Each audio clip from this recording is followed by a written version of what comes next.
Hey everyone, welcome back to XVolt Tech. Today's October 22nd, which means macOS Mavericks turns exactly 10 years old today. macOS has come a long way since then, with macOS Sonoma releasing just about a month ago. The real question is Mavericks still usable? Is it obsolete?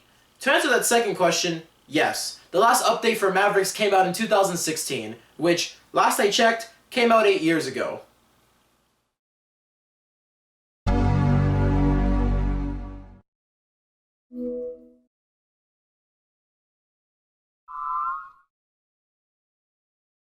The most important part of any computer made after 1997 is web browsing. On Mavericks, the three major web browsers work perfectly well, except for Safari.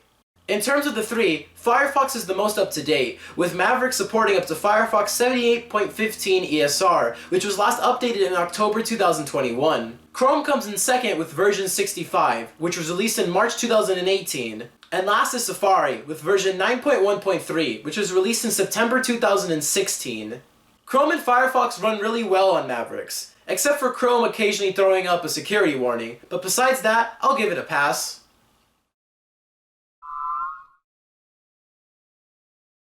Productivity is the second most important when it comes to technology.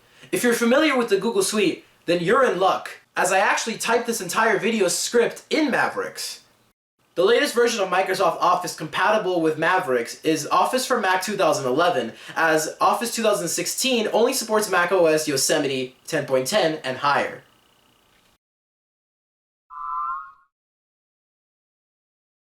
So, if I were to use Mavericks in 2023, I'd like to be able to use Adobe Animate and Adobe Photoshop, which I already used the 2019 versions of. For the sake of convenience, I'm going to be including Premiere in this too. For both Photoshop and Animate CC, 2015 is the latest supported, while Premiere's is CC 2014.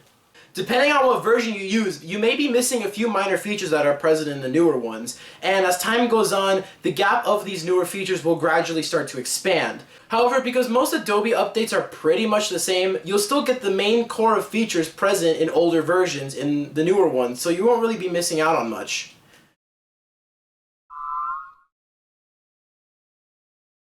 Communication is an integral part of being human. The built-in messaging and FaceTime apps I got to work with no problem. The Discord app doesn't support any version of macOS below 10.11 El Capitan. However, using a legacy patcher, you can get the newer versions of the app to work on Mavericks. I didn't try this myself, as the latest version of Firefox supports nearly all native Discord functions except for voice and video chatting, which gives me a warning stating I should update to the latest version of the browser or use the app. The latest versions of both Skype and Zoom no longer work on Mavericks, but I'm not sure if some of the older ones from a few years ago will. However, I was able to get WhatsApp Web working with no problems.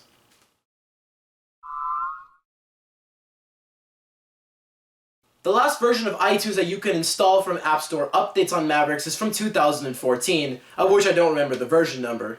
However, you can manually install a newer version of iTunes, which is iTunes 12.6, which came out in 2017 from this link on the screen.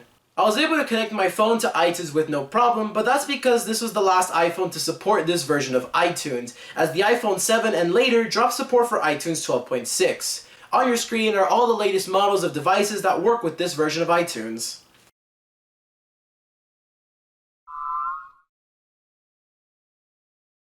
macOS Mavericks was the last version of macOS to use the Aqua design theme, as in macOS Yosemite, it switched to the now flat design. While nostalgic for some, many consider this design to be outdated and old. This design language was used from macOS 10.0 to 10.9, which was from 2001 to 2013. In the 10 years since then, we've changed the design language twice, to both the flat design style from Yosemite to Catalina, and in an iOS 11 style design with Big Sur to Sonoma. Some people do decide to modify the newer macOS versions to look more like Mavericks, so this means that depending on who you are, the design may or not be outdated.